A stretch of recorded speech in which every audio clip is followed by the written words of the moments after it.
Hello, everyone. Welcome to Sema Budget Podcast, a platform where we discuss everything and anything budgets. So I know it's been some time since we did a podcast, but we are here today and we are here to celebrate women in the PFM space as we mark the International Women's Day. On set today, I am joined by two amazing ladies who we will be having this conversation with. And before we continue, I would like to give them an opportunity for them to introduce themselves and tell us where they work. So we'll start with the far right. Hello, everyone. My name is Eve Madai. I'm a Kenyan citizen, first of all. I work for an organization known as Slums Information Development and Resource Centers, that's SIDAREC, leading several governance initiatives. One of them is KE Budget Talk, where we train the public on the budget making process. And then there's Follow the Money, where we track government projects.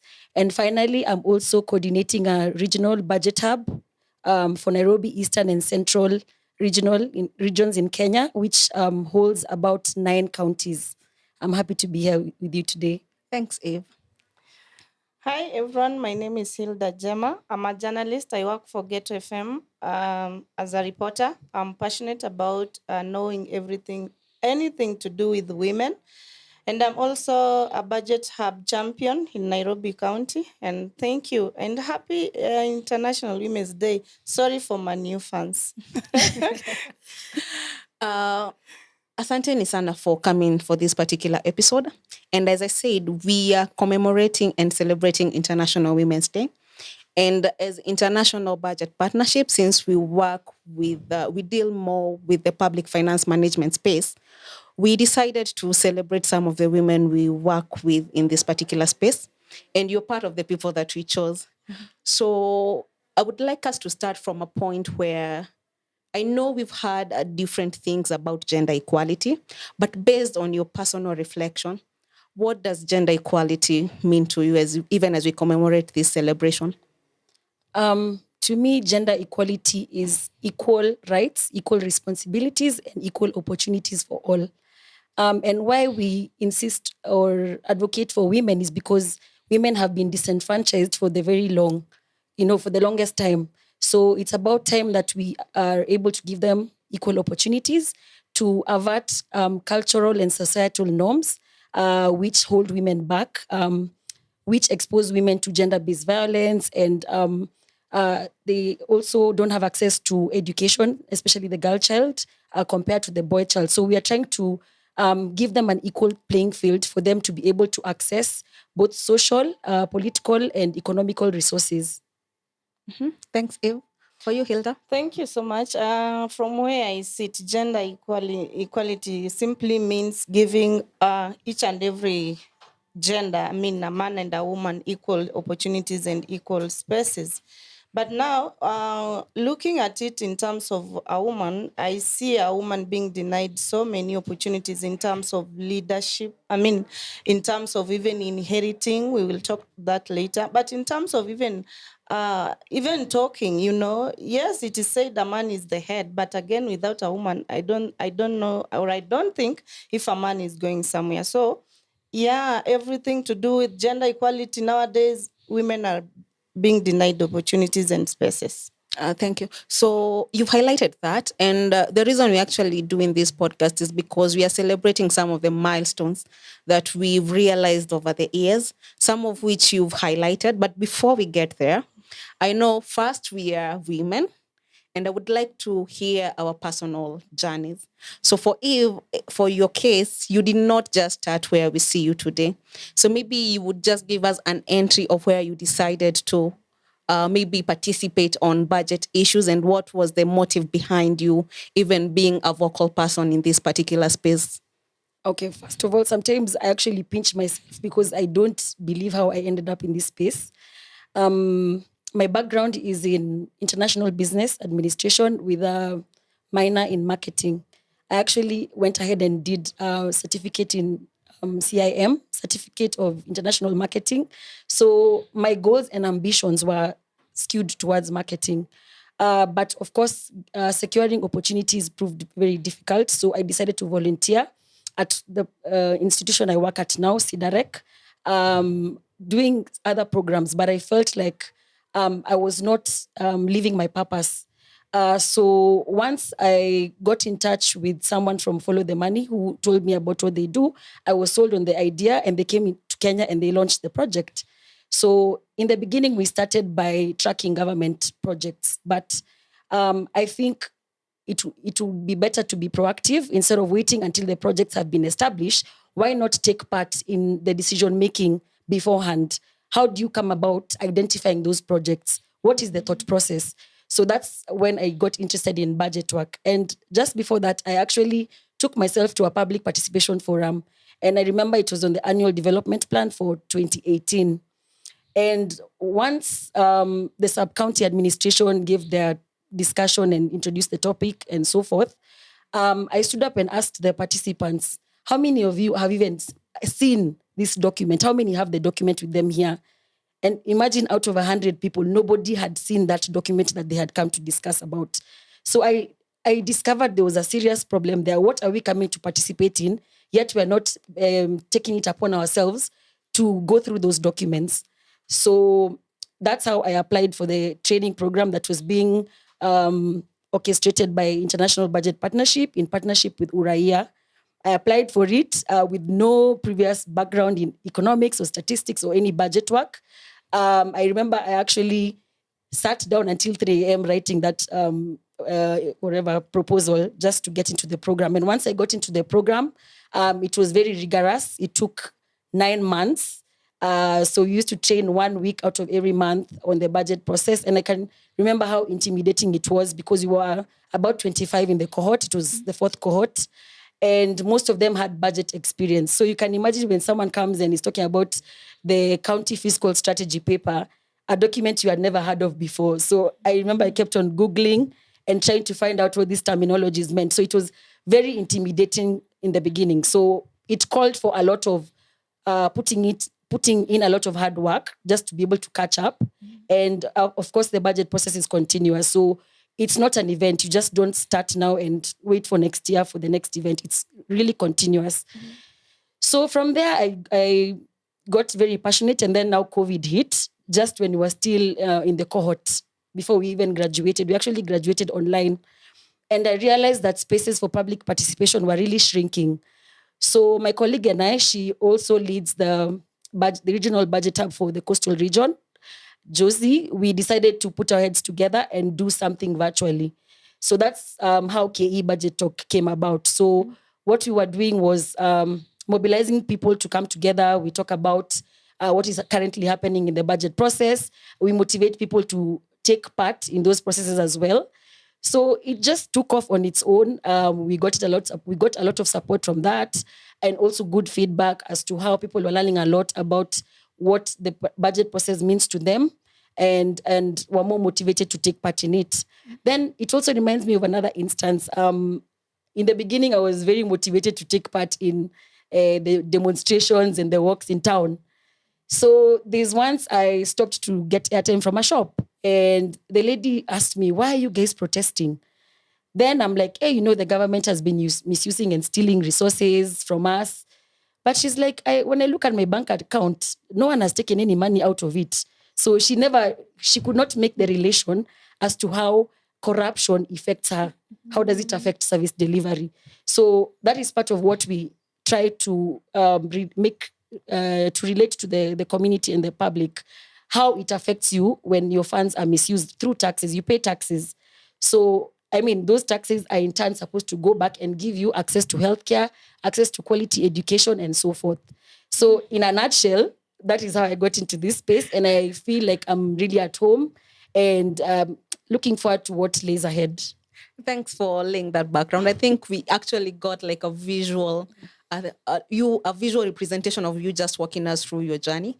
And I would want us to come to Hilda. So Hilda is a journalist. Yeah. You are a journalist and you have a special focus. Yes. And you seek to address some of the issues that affect women. So maybe you would also paint the light so that we are able to understand, how did you even narrow down to identify that I want to focus on issues affecting women?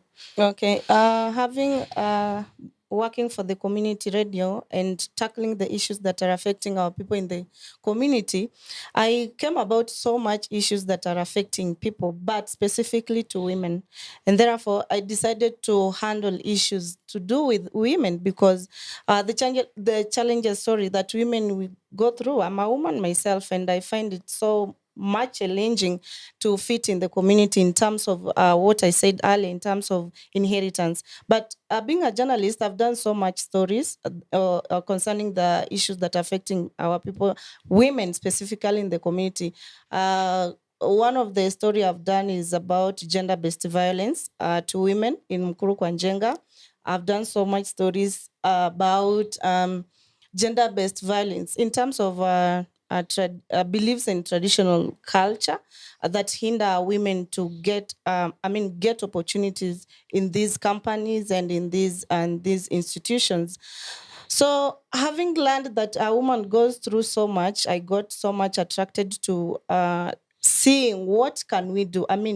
Away from doing the story, how can I be now highlighting the issues and maybe doing the constructive story, not just handling them, but maybe when someone hears this story, he or she can come about and maybe help in terms of diseases, because we realize that women are prone to so much diseases, including fistula.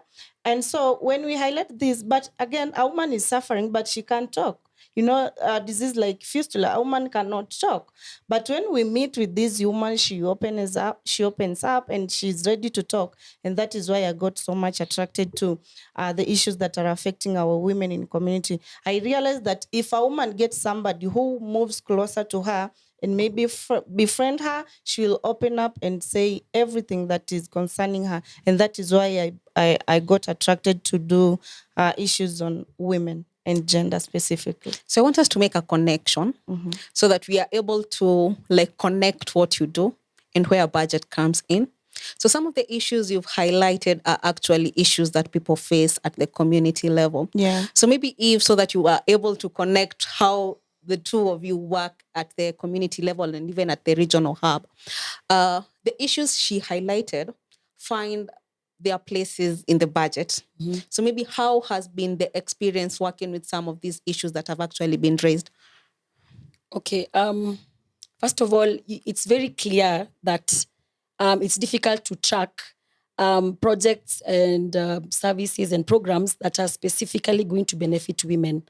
And how we interact a lot with both national and county governments, and we try to get them to provide disaggregated data, to be very intentional when they are making this budget. So you need to have in mind, when you put this health facility in this area, how many women stand to benefit, how many girls. So that kind of intentional creation of budgets is the way forward. That's how we'll ensure that each and every woman's needs are catered to. So the issue about gender mainstreaming, it's become very, very common nowadays. Everybody is talking and advocating for it. That is the way to go, to ensure that we elevate women to the level of men, that because they've been taken aback, because they've been disenfranchised for a very long time. So once we get that straight, we'll be able to economically and socially empower women. And according to the census by KNBS for 2019, it says that women are about 50.9%. We are a little over the number of available men in Kenya. We are more than men in Kenya. So, it only goes to say that our needs should actually be put at the forefront to ensure that we are not left behind. The SDG number 5 talks about equality. And it adds a section saying empowering women and girls. So this argument that people have about now women have overtaken men, the boy child is being left behind, there's a reason why this is happening. We've been left behind for so long. So it's about time we actually come to power when it comes to access to these opportunities. So when it comes to budgets, the issue of disaggregated data, once you say, having this project input in this particular department, ministry, or agency, it tends to serve 2,000 women. That's the only way we can guarantee that women tend to benefit from these projects and services. I know you highlighted some challenges that hinder women from participating. But I would like us to give it more depth and highlight more issues that actually hinder women participation, especially in the public finance management space, because the way it looks, budgets look so technical. And I know there's a conversation that we are trying to push that everybody can engage with budgets, but this comes with a form of understanding. So what are some of these barriers that we've identified that actually hinder women from participating? And I would want us to focus on all women, urban women, rural women, women in the slums, all women in the society. What are some of these barriers that hinder their participation? First of all, it's the lack of knowledge of where to access these resources.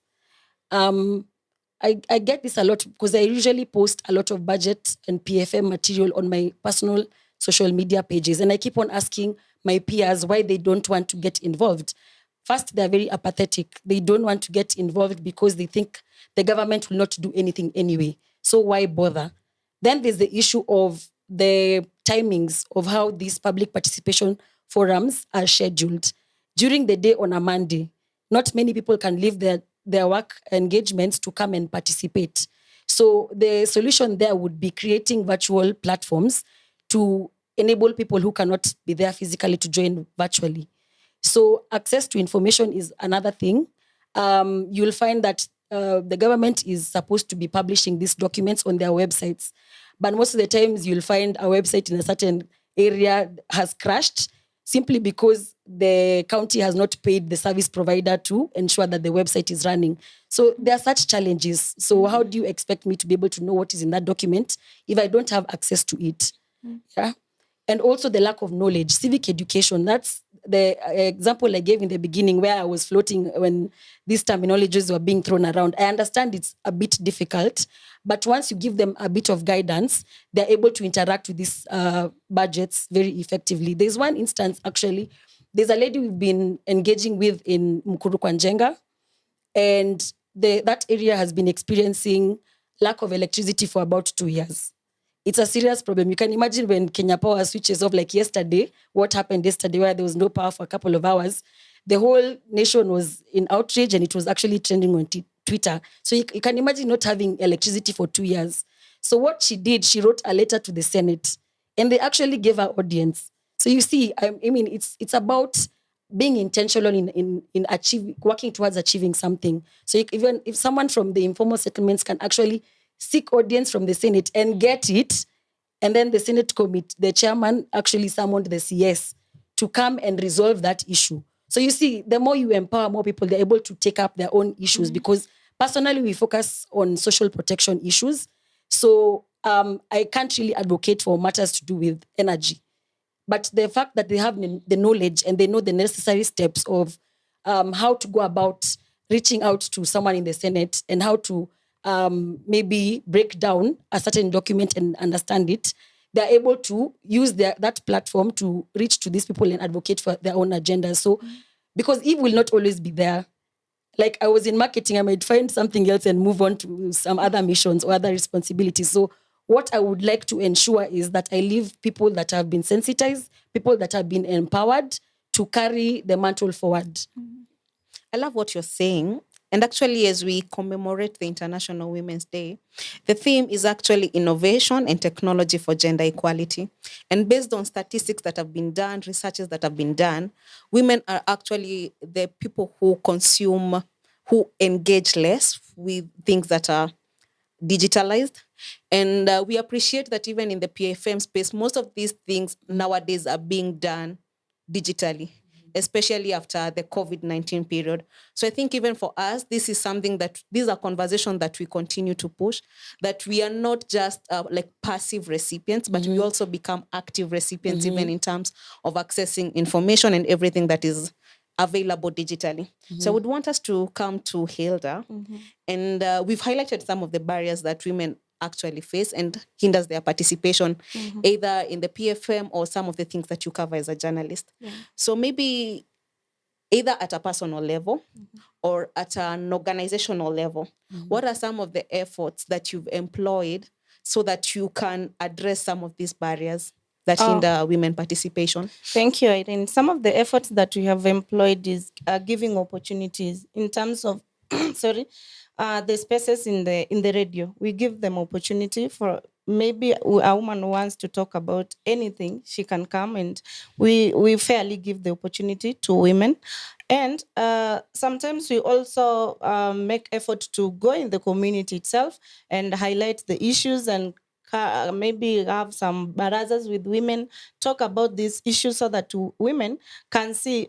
For example, myself, if I go in the community and highlight some of the issues that are affecting women, women get attracted to me and we sit down and we talk. And for that, a woman learns much from me. If give an example of lack of knowledge, and maybe I can call it illiteracy, maybe, or just lack of a better word. Na kule kwa mfano, niruhusu pia nizungumze Kiswahili. Kule kwa mfano mwanamke anakosa kujua, yani yeye kuna ile harsh norms ya community kwamba majukumu ya mwanamke nyumbani ni kuzaa, kulea, hana jukumu lingine. I mean, leading us, it's not our culture for a woman to lead us. So ukipata kwamba mwanamke anakuwa pale anajua kwamba mimi nafinyiliwa, siwezi nikafanya jambo, mimi kazi yangu ni kuzaa, kulea, kutafuta chakula. She's so much industrious in the kitchen and in other works, rather than coming up na kujiamini na kusema kwamba I have to participate. Sasa tukifika pale sisi kama watangazaji, na mimi kama mtangazaji nikimshirikisha mwanamke kwamba kando na kuzaa, kando na kulea, kuna majukumu mengine ambayo yanakuhitaji kufanya, kwa mfano pale kwa budget, there is other responsibility that are waiting for you as a woman, and breaks these other barriers. Maybe, I mean, the sky is the limit for a woman, and when you teach them, when you empower them, they are ready to go. Yeah. Yes, and just to add on to that, recently, last year, I think December, we had several webinars for women and also for PWDs. And one thing that came out was that, of course, situations are dissimilar across counties. Because you'll find that in Isiolo and Machakos, there's no way that a woman can chair a meeting. It is unheard of. But when it comes to Nairobi, Kiambu, these other urban areas, you'll find women taking up these positions. So we need to encourage women also in our chamas, even in our committees, to take chairmanship roles, not just treasury and these other things. That's where it starts from. Once we accept women can take up these roles, and also have men who are championing, because that's another thing that I was very surprised. We mobilized women to come, but they were actually men champion. They're the ones who can actually talk to their brothers to stop or prevent what is it called? Gender-based violence.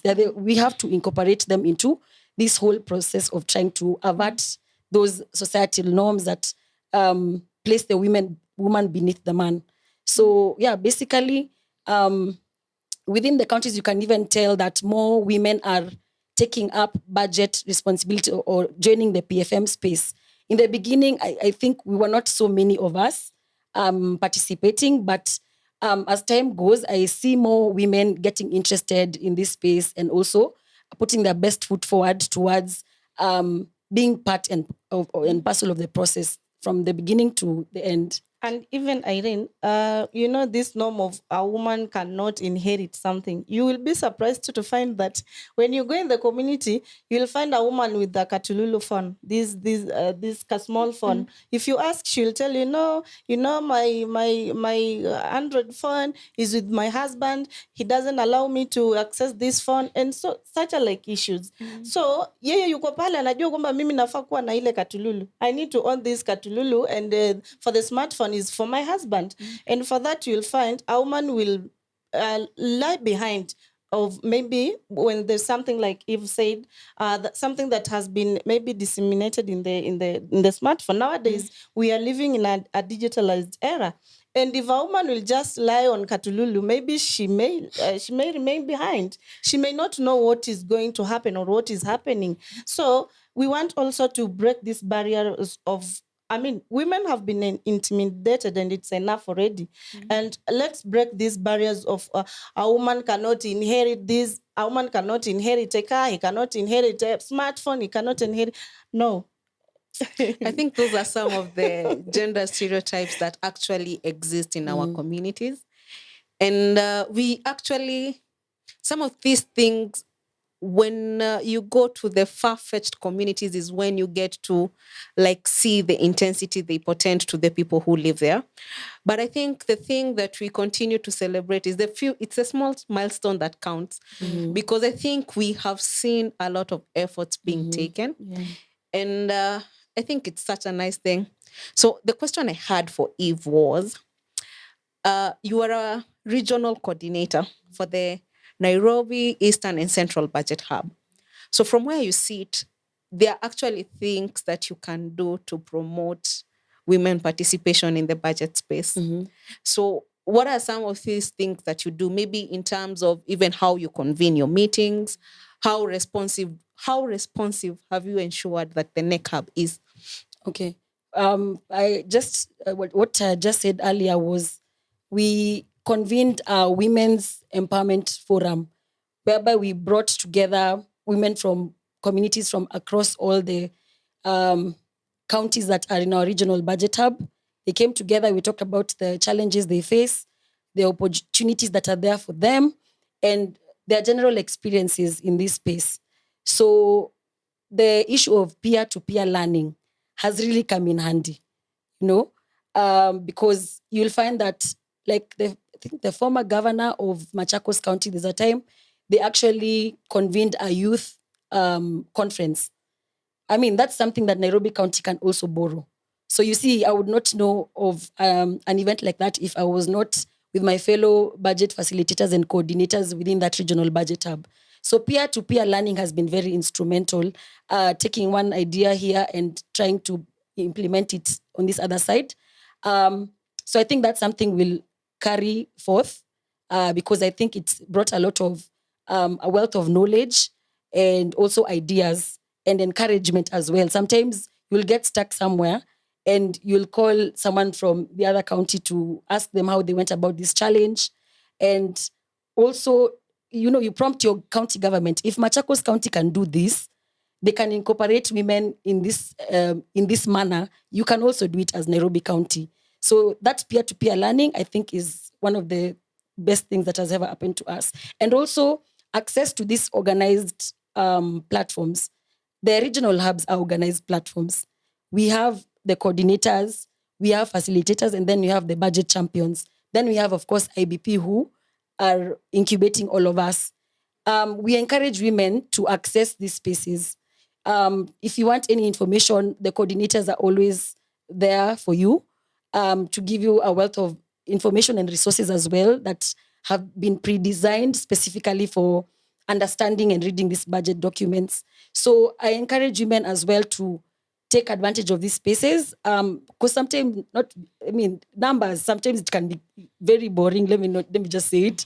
But once you have a community of people rallying behind a certain cause, it gives you purpose and you're motivated to keep going. And once we see some impact, let's say a policy has been amended because of your advocacy efforts, or that kind of nature, you feel like your efforts are not in vain and you're actually building towards the development of your, not only women, but also generally the whole country.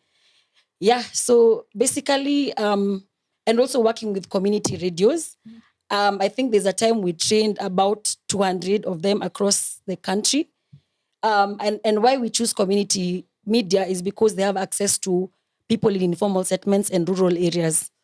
So empowering, the grassroots media is always left behind. You always run to the mainstream media. And those people who do not even talk a word of English or Swahili, they talk vernacular languages. Community media journalists are the people to target. And also the number of women has significantly increased as media personalities. You can ask Hilda. Like, I've been privy to these successes for women in that space as well. So, there's a light at the end of the tunnel. As much as it's very gradual, very slow, there's some impact that can be felt, which is very, very, very encouraging. And also, Irene, we should also be encouraging the women to go for the high opportunities. True. Yes, because you cannot appoint someone who is not there. And I was somewhere sometimes, and we were in just a conversation with other colleagues who are men, and they were challenging me, Hilda, you want these big opportunities, but where are you? We can't see the women to give them the opportunity. So kindly, my fellow women, let's run for these big opportunities. Eve has so many opportunities in the hub, but where are the women? If you call for a meeting, maybe you'll find 10 men and 5 women. Why? Because women, we tunajifanya kwamba tupo busy. I mean, we are so busy doing nothing. Sorry to say, doing nothing. Let's push and let's find these opportunities that we want. And at the end of the day, when maybe we will be celebrating another International Women's Day, you'll find that many companies are being run by women. And wanawake wana akili tu, wanaweza wakafanya vizuri. But also the government has to play its role. So maybe let me, because I had a question for the government. So the question I wanted to ask was, the government actually has a role in ensuring that the space we are in is kind of friendly for women. And the question I had was, what are some of the maybe challenges that you've experienced working with government? And what are some of the opportunities that they can actually explore to promote inclusivity, especially in the budget arena? Okay, first of all, our government is very, very quick to assent to not only local or regional, but global commitments. They assented to the SDGs. SDG number 5 is on equal, what is it called? Equity and equality. Yes. And also empowering women and girls. It's also in our constitution. Women are part of the special interest groups. So all these things in paper, they have kubali. Wamesema we need to do this. We need to empower women. There's also opportunities like the Women Economic Fund and also the NGAF, the National Government Affirmative Action Plans. There's a lot of economic opportunities for women. But when you look at what exactly that means, you'll find that they expect 10 people to split or to work with 100,000 shillings to run a business. Most of the times that is not sustainable, you know. So some of these policies need to be reevaluated just to ensure that they're sustainable and they're actually effective. So apart from assenting to these international commitments, we need to see budgetary allocation to speak to those commitments. If you say you're going to empower women, you have to be very specific. How many women in Nairobi? How many girls in Nairobi? How many in Isiolo? What is driving you to that point to have identified a problem? You have to be very adamant in looking at the data. The data will tell you where the problem is. And that's how you establish the solutions. But most of the time, KNBS, it takes them 10 years to give out a report. So, you know, you're working with redundant data from 10 years ago. We need them to do that on a regular basis so that we have real-time data to help us make our decisions and subsequently the adequate allocation of resources towards those programs that benefit women. Thanks, Eve. I wanted us to make quick call to actions to specific groups. And Hilda started us off by mentioning the one on women. So as women, let's be proactive. Let's go out for those opportunities. On the government front, you've also highlighted the need for them to actually fund these particular laws that have actually been assented here in Kenya. So I want us to address 2 specific laws. You will address the one on CSOs, as civil society organizations. What is our role in promoting gender equality, gender equity, and everything? And you will address the one on the society. So as the society, as the people we live, what do we need to do? So we'll start with Eve and then come to you. First, on a personal basis, mentorship has been invaluable to me. CSOs have the resources and I've seen them doing a lot of work around women empowerment. I think they should continue doing that. And also, not in a general perspective, but taking someone under your wing, you know, and showing them the ropes and encouraging them, giving them the resources to, you know, to amplify their voices and so forth. I think CSOs play a very important role also in holding the government accountable, not just in the mentorship, but also the advocacy angles on asking government to put women at the forefront of receiving these services to elevate them. I think those are the two important things that I would call to action when it comes to CSOs. And even to the society, let's change our mindset from the people in the society, because there is this mindset that is formatted in our mind that the other opportunities are not for women. Let's try and change the mindset for our women. Let's give them the opportunity in the community. Let's give them support. Hii story kwamba an enemy is the fellow enemy of of her friend. Let's do away with it, because it will not take us far. Let's give them opportunity. Let's support them. When maybe a woman has come up with something, people in the society, let's support them and give them a hand. And also one thing about the community, you cannot participate in something you don't know or not aware of. So these resources are heavily available. Join the regional spaces. Look for mentors in these spaces who have experience and who are consistent. Because another thing that we have been dealing with as a regional budget hub is a lot of dropouts when it comes to the budget champions. So there's a high turnover of new people coming in, and we have to train them once again. So I'd also ask them to be more consistent. And you can also do these things in your own capacity. Just because Eve is doing work around social protection doesn't mean Hilda has to do that. She can do something on women empowerment. You can do something that is within what you're already doing at your workplace, so that you're not having competing priorities. So work within your means. Look for these resources, they are available, and also talk to your government. People refer to government as a foreign entity, like it's not a group of people working together. These are human beings.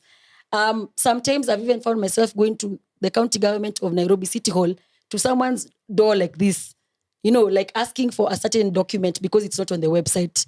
I mean, those things are effective. If the virtual way is not working out for you, go there physically, So also mobilizing each other to just give something to your community. I used to do a lot of work in Embakasi South. That's where the informal settlement of Mkurukwanjenga, Kwaruben are. But I reside elsewhere. So I was like, okay, I've empowered a lot of women in this area. They can now pick up the mantle. And I also told you about the story about the lady who approached the Senate. So that side is handled. Now I want to build the area where I come from as well. So you see, we are building champions to take the baton forward.